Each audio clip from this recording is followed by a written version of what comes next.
Olá, sejam bem-vindas e bem-vindos a este canal de Astrologia Psicológica. Eu sou Maria Eunice Souza, astróloga de orientação psicológica, e nós vamos conversar agora sobre a segunda lua cheia em Capricórnio, que acontece neste domingo às 7h16 no horário de Brasília.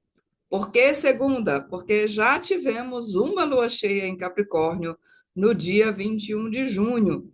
Agora estamos tendo a segunda. Isso às vezes acontece quando as lunações estão acontecendo bem no início de um signo.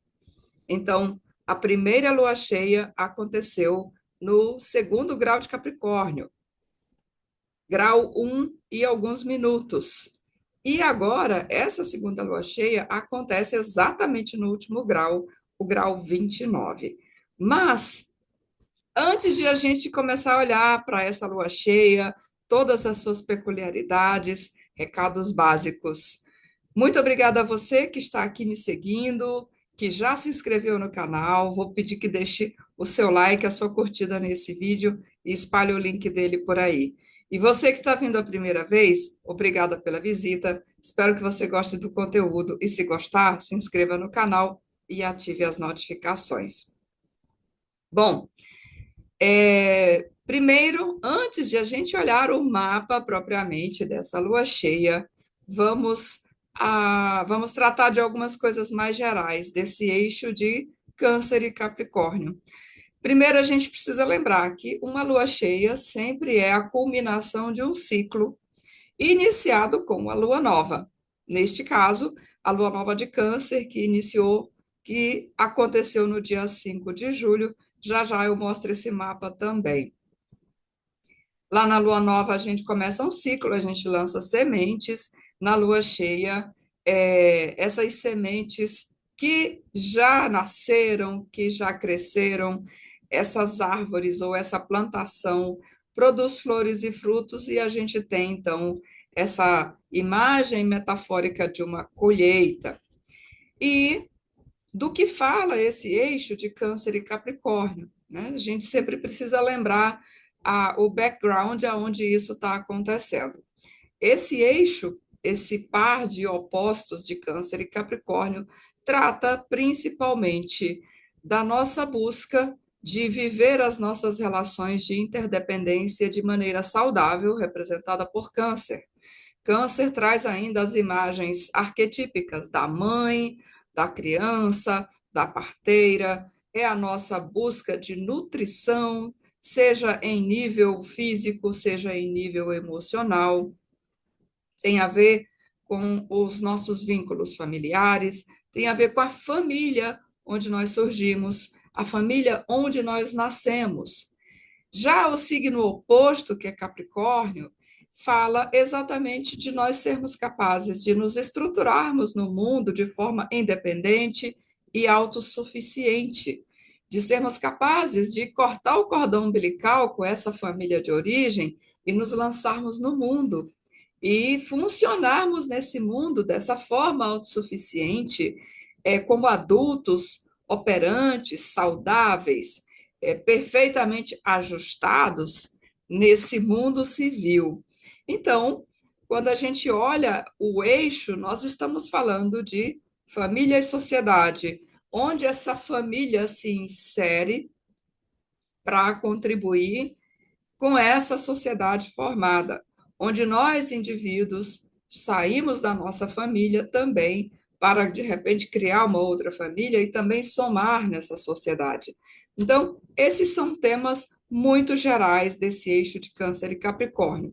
E ainda temos, é claro, de uma forma mais individual, a questão de, em Câncer, nós estamos olhando para a nossa vida familiar, para a nossa vida doméstica, questões da nossa vida puramente privada, a nossa vida pessoal, estritamente pessoal, com tudo que ela contém, desde as relações até o nosso manejo, a nossa administração dessa vida privada, da nossa casa, da nossa vida doméstica.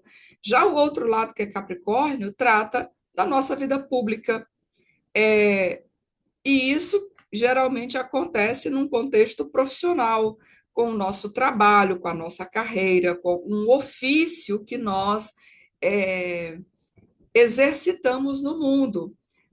Geralmente, nós somos identificados no mundo pelo nosso papel profissional, que acaba sendo um tipo de persona também.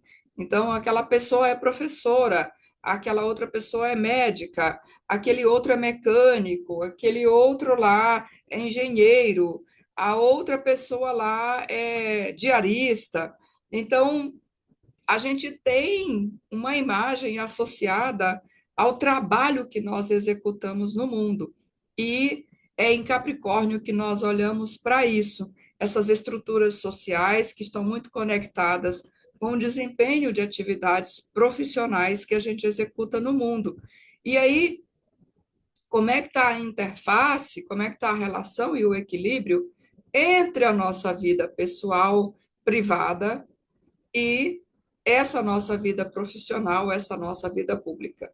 Isso precisa ter um equilíbrio, senão a gente compromete uma em função da outra. E aí você já viu, né? Não fica muito saudável, geralmente.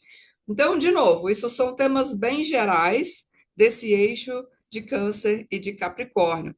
Então, o Sol está passando por Câncer, que significa um período de 30 dias em que o Sol energiza essa temática da nossa vida familiar, doméstica, dessa nossa vida privada, das questões ligadas à nossa vinculação e à nossa nutrição. Quando a Lua é cheia no signo oposto, a Lua propõe um contraponto, né? Então a Lua vem e fala: olha, tá, mas não é só disso que se vive, né? Sai aí desse casulo, sai aí dessa concha, vem para o mundo, porque precisa haver esse equilíbrio também. Você não pode ficar preso demais nesse contexto doméstico familiar, precisa sair desse contexto para realizar algo no mundo. Então, a lua cheia sempre pede para a gente fazer esse contraponto para equilibrar isso de alguma maneira. Então, agora a gente vai olhar o mapa da lua cheia, efetivamente, para que a gente comece a perceber as coisas mais peculiares, mais específicas sobre esta lua cheia em especial. Então, vamos olhar o mapa que está bem aqui. Então, primeiro, aquelas informações técnicas que a gente precisa pontuar.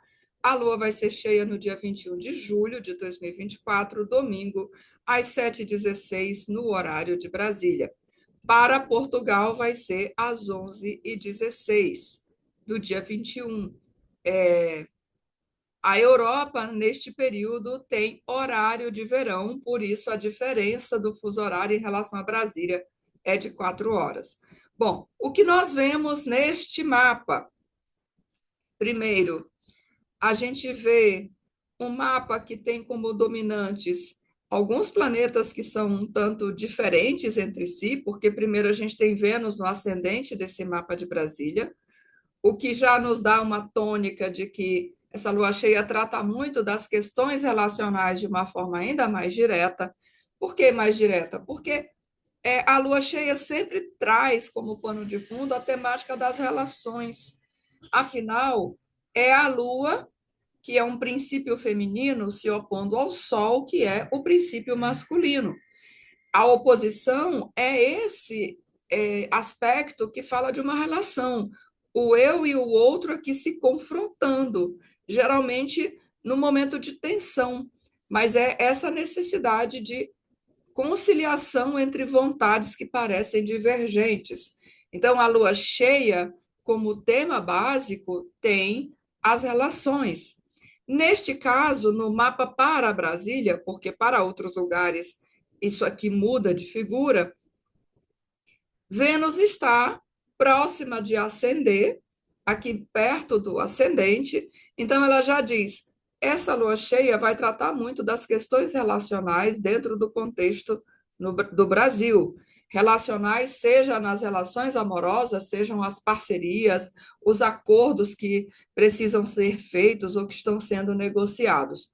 Lá do outro lado, a gente tem Plutão, a 0 de Aquário retrógrado, também ainda próximo do descendente, que é o ângulo associado com os outros, com as parcerias ou as rivalidades. Então, aqui a gente já pode pensar que temos pela frente 2 semanas propensas a algumas rupturas, algumas eclosões, talvez algumas crises. Isso porque, como se não bastasse, Plutão está próximo desse ângulo, a Lua vai fazer uma conjunção a ele logo depois. Por quê? A lua cheia ocorre a 29,08 de Capricórnio, Plutão está a 0,54 de Aquário, a lua entra em Aquário horas depois e já se junta a Plutão. Então, a gente olha agora esses aspectos que estão formados nessa lua cheia. Primeiro, os próprios aspectos da lua. Então, por ordem de proximidade, a lua está formando um sextil, que é um aspecto de harmonia com Netuno, a 29 de Peixes. A lua em Capricórnio tem esse aspecto muito mais contido, sério, disciplinado, muito severo até. E o contato com Netuno um pouco suaviza toda essa sisudez, toda essa seriedade. Adiciona também criatividade. A Lua também faz um trígono com Marte, a 0 de Gêmeos. Marte acabou de entrar no signo de Gêmeos, depois de provocar um baita rebuliço, né, nos dias anteriores, nesses últimos 10 dias, devido à proximidade, devido à conjunção com Urano. Então, o aspecto também harmonioso de Lua com Marte nos ajuda a ter um contato mais direto com o princípio da vontade, da nossa energia de execução, da nossa capacidade de realizar os nossos planos. A Lua também faz trígono a Urano. Esse é um trígono já separativo que aconteceu horas antes da Lua cheia. Esse contato de Lua-Urano facilita a possibilidade de também mudarmos algumas coisas, de inovarmos, de agirmos de uma maneira mais criativa, mais inovadora, até mais progressista também.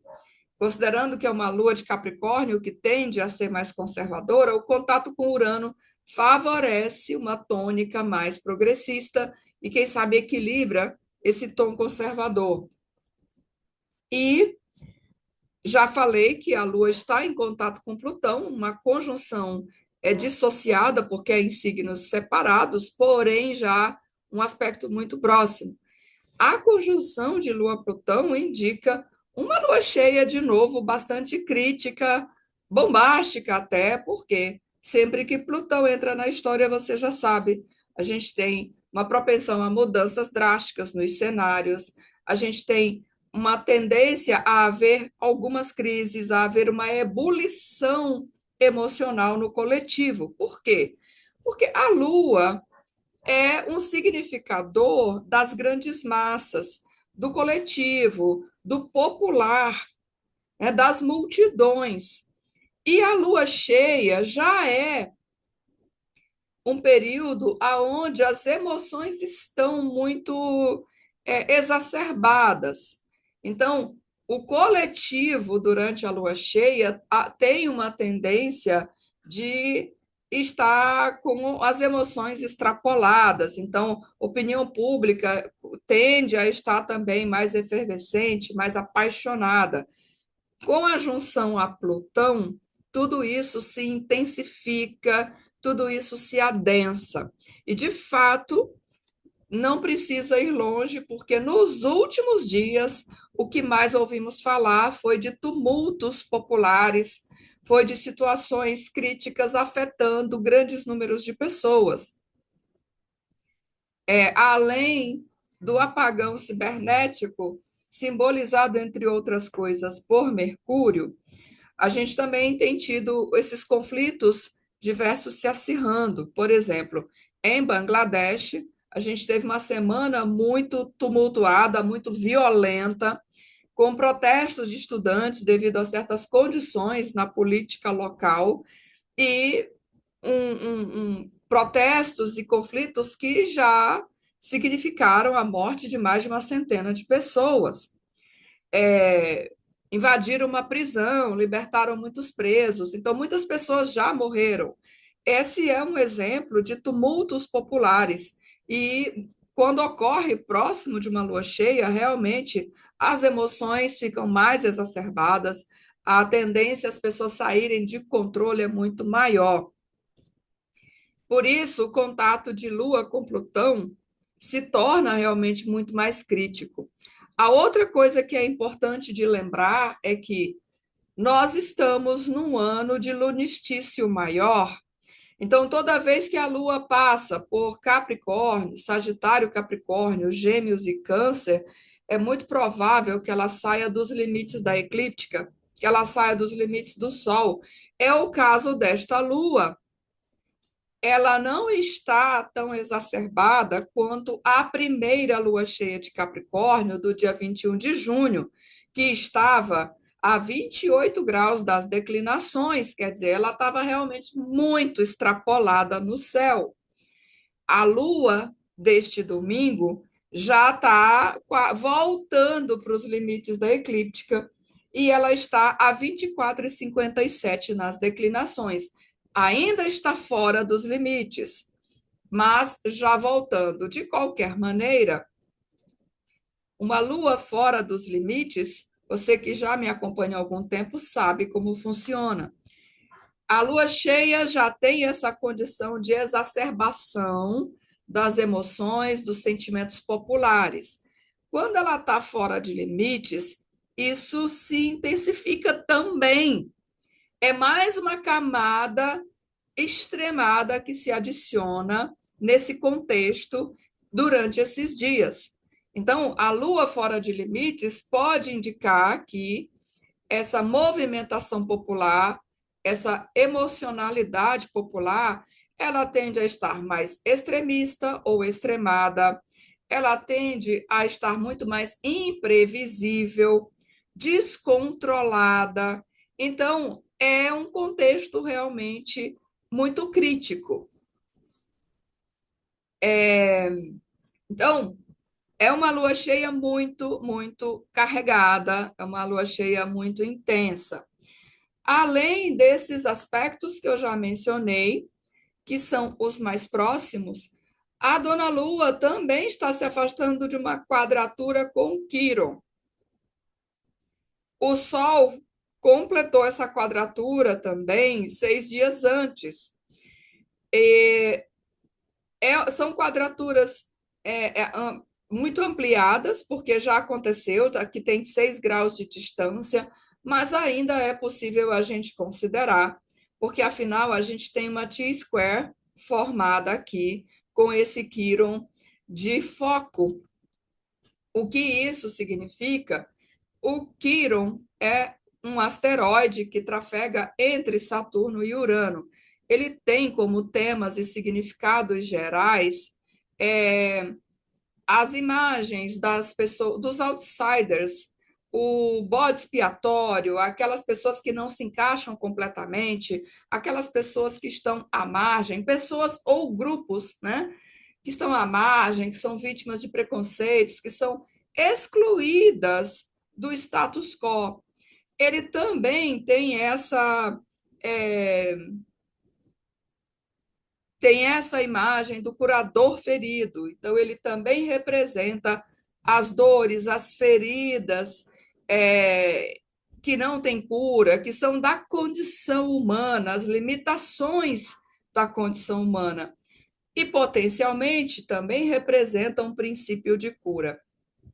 Portanto, a lua cheia ocorrendo, colocando esse Quiron de foco do T-square, também chama a atenção para um momento em que essas figuras, né, das pessoas marginalizadas, esses outsiders do sistema, aqueles que estão à margem do sistema, aqueles tratados como bode expiatório, sejam indivíduos, sejam grupos, E aí se encaixam, sim, população carcerária, se encaixa a população de rua, se encaixam vários tipos de grupos. Então, esse tipo de grupo, esse tipo de indivíduo está muito na berlinda durante esses dias. Aliás, uma notícia também que me chamou a atenção: a gente sabe que tem Olimpíadas acontecendo em Paris. E é óbvio que houve uma espécie de limpeza étnica temporária por lá, que deram uma limpada de tudo quanto era homeless, todos os sem-teto, toda a população de rua da capital francesa, para deixar a capital mais bonita, mais apresentável para todos os turistas. Então, olha do que se trata, né? O que foi feito com essa população? Não sei, não fui atrás de investigar, mas sabe-se que foi feita uma varredura para retirar essa população, pelo menos das ruas principais, do trecho mais nobre da capital francesa. É um exemplo. Outro exemplo, eu já mencionei Bangladesh, os estudantes invadiram uma prisão. Acho que não tinha só estudantes, mas aquele protesto invadiu a prisão e liberou um monte de presos. A população carcerária também é representada por esse Kiron. Então, aqui a gente tem uma T-Square muito tensa ainda, apesar de estar ampla. Por isso, esse tipo de notícia também é muito passível de estar muito presente na mídia por esses dias. Então, esses são os aspectos que a Lua está fazendo. É importante também notar que a Lua, já falei que ela está fora dos limites da eclíptica, né? É, e vai fazer essa conjunção com Plutão. A outra coisa que também é importante de olhar são os aspectos que ficam exatos aqui neste dia. E esse domingo, esse dia da lua cheia, ele realmente está muito agitado no céu, porque tem vários aspectos se completando além da lua cheia. Um desses aspectos, e também provavelmente o mais crítico de todos, é a quadratura de Mercúrio a Urano, que fica exata neste domingo. Por que que isso é importante? Mercúrio é um planeta de comunicações, de ideias, de funcionamento da mente no plano individual.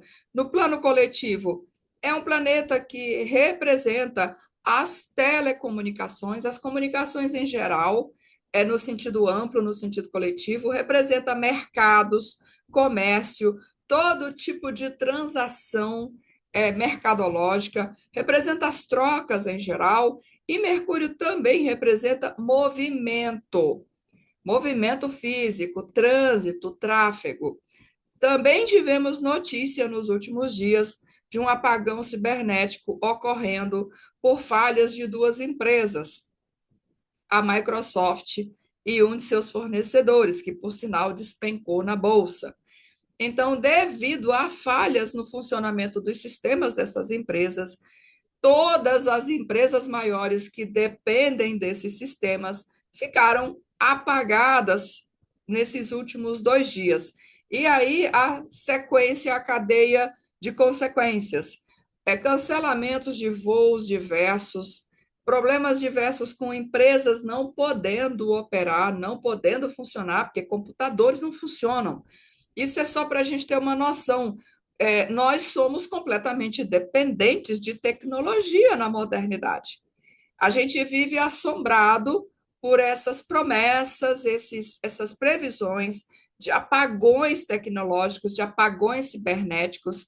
Geralmente a gente ouve falar muito disso, ligadas, associadas a tempestades solares que vivem acontecendo, mas a NASA tem uma previsão de que é possível que aconteça uma grande tempestade solar em algum momento e que danifique realmente muitos sistemas. Porém, hoje foi um outro tipo de falha nesses dias.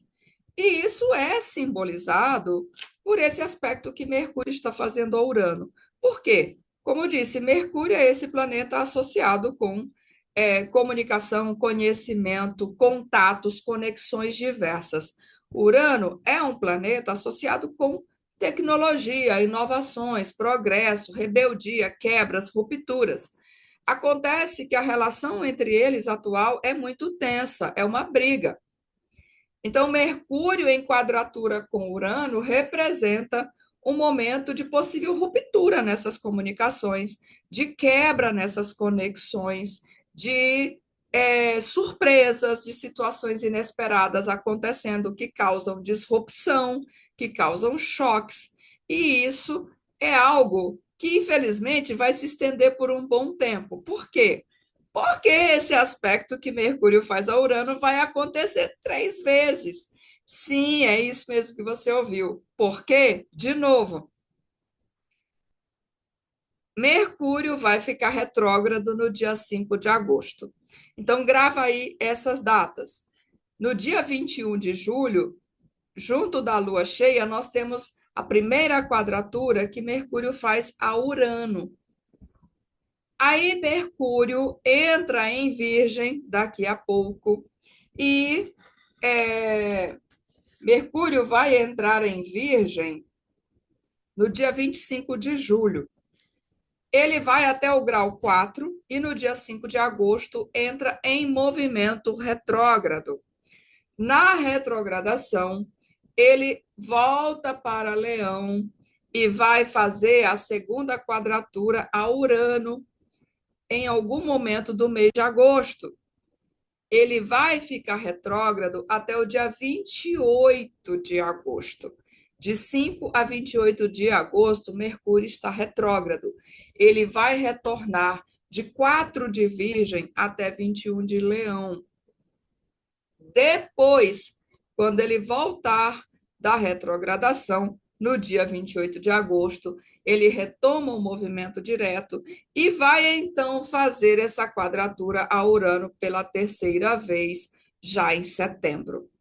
Então, nós temos essa quadratura entre Mercúrio e Urano se estendendo entre julho e todo o mês de agosto e ainda a parte de setembro. Significa que vamos ter todas essas semanas super tumultuadas? Não necessariamente, porque o tumulto fica mais estridente nos dias em que o aspecto está exato, como os últimos dias que estava se aproximando para acontecer, e este fim de semana. Então, minha gente, esse aspecto, ficando exato no dia de lua cheia, torna-o ainda mais destacado, especial, ruidoso, certo?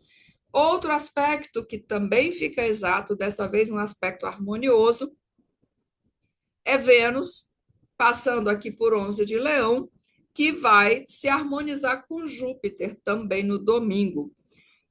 Seria ótimo se esse aspecto fosse mais potente para dar uma apaziguada nesse climão que a gente está vivendo, né?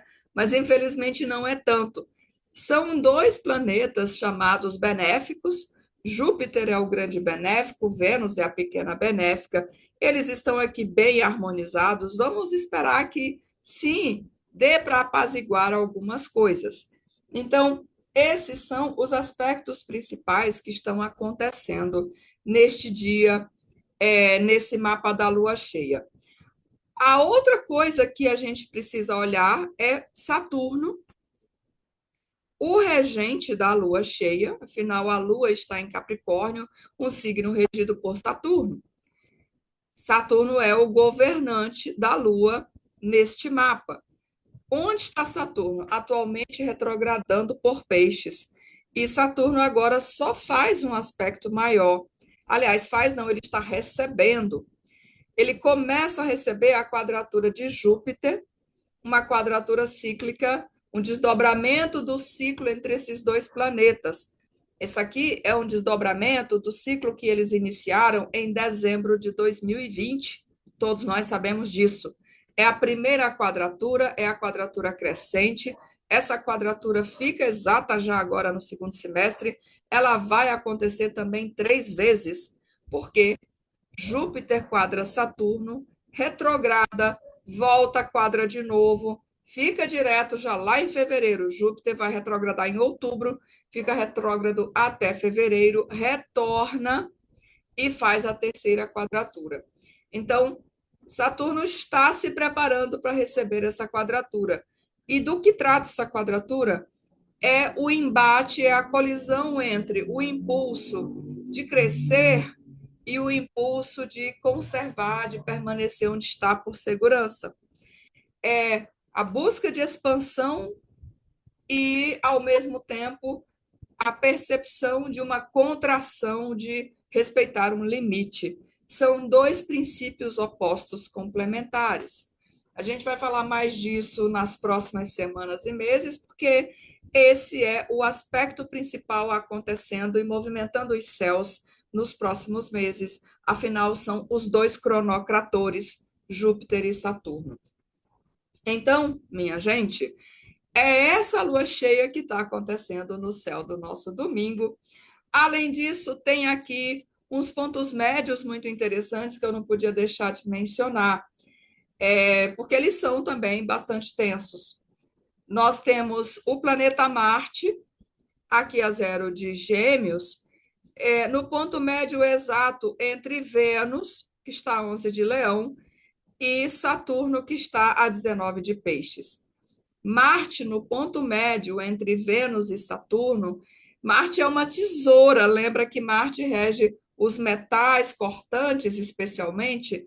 Então, esse ponto médio é muito difícil, porque ele fala de propensão a cortes, a separações, a distanciamentos. Não é um ponto médio muito legal para você ter num céu que já está horroroso desse jeito, já um Urano super destacado, um planeta de ruptura. Aliás, Urano também ainda está próximo do ângulo nesse mapa de Brasília. Está a 8 graus aqui do meio do céu, então ele ainda é também um dos dominantes desse mapa.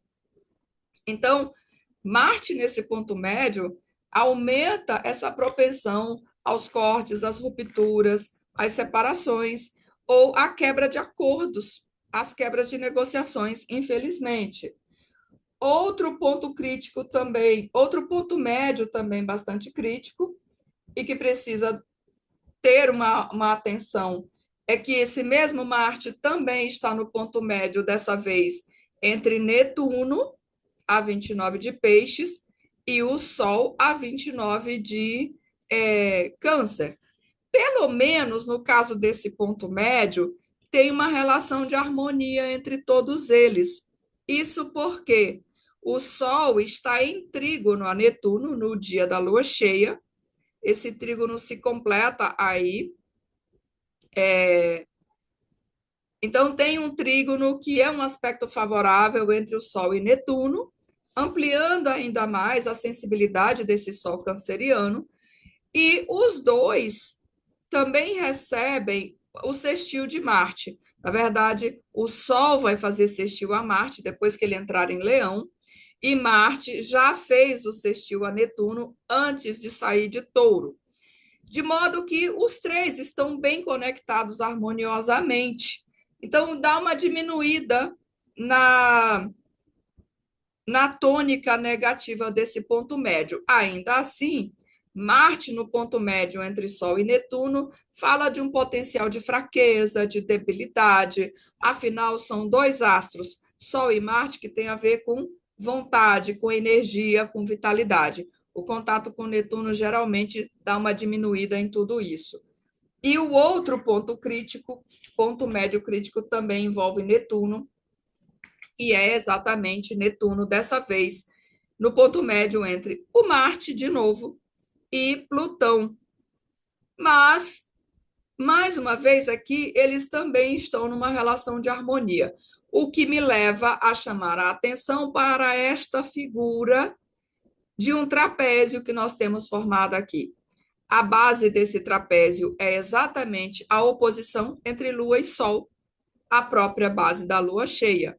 A lua formando sextil com Netuno, formando trígono com Urano e com Marte, e o Sol também, por sua vez, formando sextil com Marte e com Urano e formando trígono com Netuno. Então, a gente tem esse trapézio, que é uma figura que começa numa oposição, quer dizer, com muita tensão, com muito embate, com muito confronto, mas que guarda dentro um potencial de entendimento, se a gente conseguir sentar para conversar. A questão é, será que consegue? É outra história. Então, já falei, acho que eu já falei de quase tudo que eu tinha anotado aqui. Já falei dos aspectos da Lua, falei dos pontos médios, falei que a Lua está fora dos limites, falei da T-square, de Sol, Lua e Quiron, falei do trapézio de Marte, de Mercúrio com Urano, de Júpiter com Saturno. Então, você está vendo, é uma lua cheia ainda bastante tensa, ainda bastante carregada, e isso é uma imagem simbólica, né? O céu trazendo essa imagem simbólica de conflito, de embates, de confrontos, de rupturas, e nós já vemos isso manifestado aqui na Terra, em todos esses acontecimentos que assistimos ao longo da semana. Apagão cibernético e toda a cadeia de consequências que isso traz nos mercados, impactando milhões e milhões de pessoas, conflitos diversos acontecendo ao redor do mundo, além daqueles que já estavam ocorrendo, esses que já existem, como a guerra em Gaza, cada vez mais intensa, agora também tem o risco cada vez maior de estourar uma guerra entre Israel e Hezbollah, que está cada vez mais tensa também a interação entre esses dois grupos. Hezbollah não é um país, mas eles estão se enfrentando cada vez mais. Também desastres naturais diversos acontecendo por aí afora. E, além de tudo, a gente tem também essa questão nos Estados Unidos, o ex-presidente Trump, candidato novamente à presidência, como vítima de um atentado, que já falei, achei muito suspeito esse atentado, mas enfim. E o outro lado, o presidente Biden se sentindo muito acossado, porque o seu partido, os democratas, está lá pressionando para que ele desista, porque ele tem demonstrado mais e mais que talvez esteja inepto para assumir a presidência mais uma vez. Tem aparecido cometendo muitas falhas, esquecendo de coisas, então estão chamando ele de velho gagá por aí, né? Não fui eu que disse. Então, e ele não quer, obviamente, de jeito nenhum, largar o osso, né? Será por quê, né? O povo se apaixona pelo poder e não quer soltar nunca mais. Enfim, minha gente, é esse o céu da lua cheia, é um período bastante crítico. Por quanto tempo isso se estende? A lua cheia é um ciclo de mais ou menos 2 semanas, mas especialmente tem uma duração mais crítica pelos 7 dias seguintes. Falei que eu ia mostrar, né?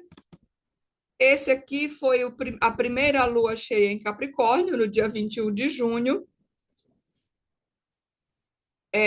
Sol a 107 de Câncer, Lua a 107 de Capricórnio.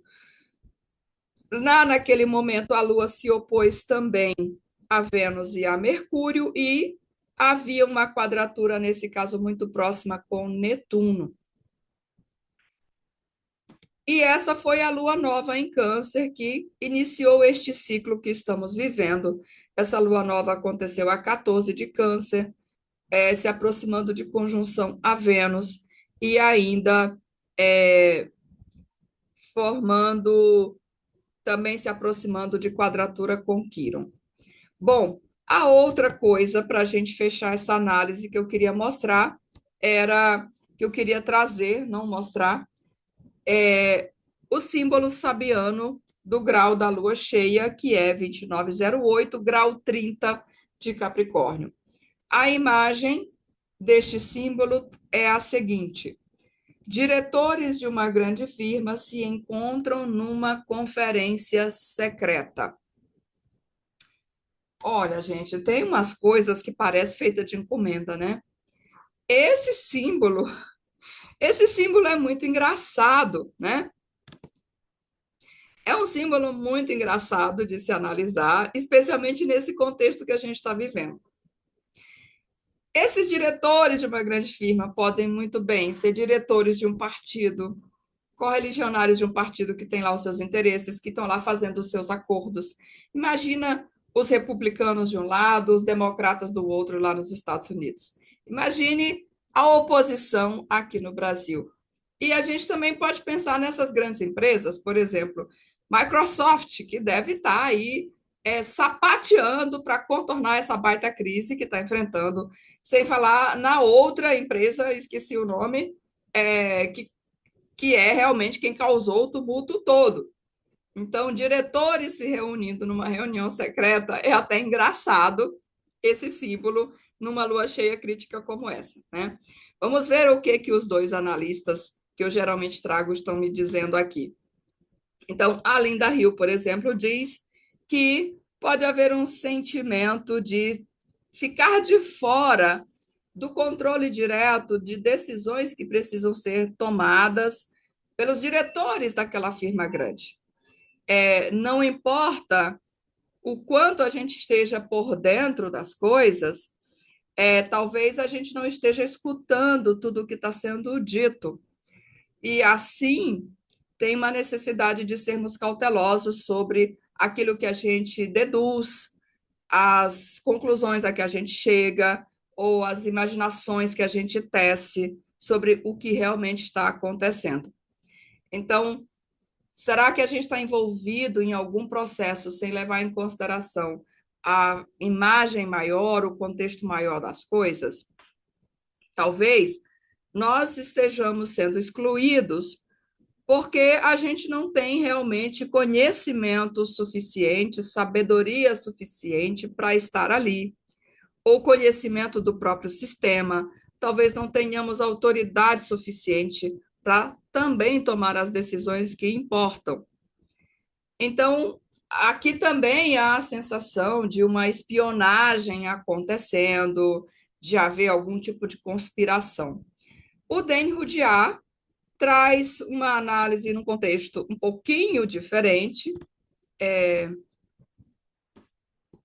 que ele traz até a própria imagem do símbolo está ligeiramente diferente, que ele diz uma reunião secreta de homens responsáveis por decisões executivas em assuntos do mundo. E ele diz que a tônica básica desse símbolo é o poder de assumir responsabilidade por escolhas cruciais que são feitas depois de discussões muito maduras com aqueles que compartilham deste poder. Então, a gente sabe que existem muitos comitês secretos nas organizações, na política do mundo, fala-se muito desse terceiro poder, não é nem terceiro poder, desse poder. As teorias de conspiração sempre trazem, eu esqueci aqui da palavra certa, mas de haver esses grupos que, na verdade, controlam o mundo nos bastidores, sem que a gente saiba realmente quem são. Sejam esses grupos oficiais ou não, ainda traz essa ideia de quem realmente tem o poder de fazer as escolhas por todos os outros que estão envolvidos. E aí ele diz que o que está em questão aqui realmente é ser capaz de enxergar através desses fatos no meio da histeria humana, porque é muito fácil a gente falar dessas hierarquias ocultas, desses poderes ocultos, e colocar a culpa de tudo que acontece em teorias da conspiração. Mas a gente sempre precisa botar o pé no chão para evitar entrar nessas correntes histéricas, nessas teorias de conspiração vazias e que, no fim das contas, não resolvem nada realmente. E ele diz que, obviamente, esse símbolo também pode se referir a, a um nível mais ordinário de negócios ou da própria política. De qualquer que seja o ponto por onde olhamos, ele diz: isso se refere às formas mais elevadas de interações sociais. E ele fala de poder executivo. Então, aqui tem, obviamente, dois olhares diferentes, um que pode ser muito negativo, que é esse pensar nessas hierarquias ocultas, nesses comitês ocultos que tomam decisões pelo todo, e às vezes a gente nem fica sabendo, mas também a necessidade de a gente se precaver contra essas teorias de conspiração, porque muitas vezes elas, a maior parte das vezes, elas na verdade prestam um desserviço, porque criam esse tipo de histeria. No fim das contas, quando a gente pensa nessas grandes organizações, é claro que a utopia de que o poder seja compartilhado por todos é só uma utopia, porque realmente é muito complicado você pensar em como isso pode ser administrado. Enfim, ficamos então com essa tônica básica do Rudyard, que diz que trata-se desse poder de assumir responsabilidade em escolhas cruciais, a que se chega depois de discussões bastante maduras com aqueles que compartilham o mesmo nível de poder. A gente pode pensar, trazendo aqui para a nossa vida individual, por exemplo, numa família, quem toma as decisões mais importantes são os pais, papai e mamãe. Existe uma hierarquia. Por quê? Porque, afinal de contas, são eles os responsáveis pela família. São eles que trabalham, são eles que pagam as contas, são eles que respondem socialmente por todo mundo da casa. Criança não responde por nada, adolescente também ainda não pode responder legalmente diante de certas coisas. Então, é óbvio que são esses adultos que respondem por todos que vão precisar tomar as decisões mais críticas. Então, essa é a lua cheia que temos acontecendo neste domingo. Para a gente finalizar, só vou recapitular aqui, então, esses dados mais básicos. Lua cheia às 17h16, no horário de Brasília, do dia 21 de julho de 2024, às 11h16 para Portugal. A Lua A108 de Capricórnio, conjunta a Plutão, sextil a Netuno, trígono a Urano e a Marte, quadratura a Quiron e ainda uma sesque quadratura a Júpiter. No mesmo dia da lua cheia, Mercúrio completa a quadratura a Urano, aspecto de rupturas, de tensões, de fatos chocantes ocorrendo. Também temos Vênus em harmonia com Júpiter, quem sabe suaviza um pouco esse climão todo. E a Lua está fora dos limites da eclíptica, tornando tudo isso mais intenso e exacerbado. Bom, as pessoas mais afetadas por essa lunação, por essa lua cheia, são pessoas que têm planetas ou pontos sensíveis, ou seja, ascendente, meio do céu, parte da fortuna, ali no começo dos signos cardinais. A gente pode considerar, aliás, desculpem, no fim. Geralmente eu coloco 5 graus de orbe, então você pode considerar pessoas que tenham planetas e pontos entre o grau 25 dos signos de Câncer e Capricórnio, Áries e Libra, e o grau 4 dos signos fixos, ou seja, os signos seguintes, que neste caso vai ser Aquário e Leão, e Touro e Escorpião. Então, se você tem planetas nessa faixa do zodíaco, fim dos signos cardinais, início dos signos fixos, essa lua cheia pode ser mais intensa para você, até porque você está recebendo, obviamente, um trânsito muito potente do planeta Plutão, que está ali entre o fim de Capricórnio e o início de Aquário. O Sol, aliás, vai entrar em Leão na segunda-feira, dia 22 de julho. Parabéns a todos os leoninos. E para você que ficou comigo até aqui, muito obrigada pelo carinho da sua escuta. Feliz lua cheia para todo mundo, que esse climão possa logo ser apaziguado, mas a gente também pode pegar toda essa energia para também trazer mudanças para a nossa vida que precisam ser feitas. Muito obrigada e até a próxima.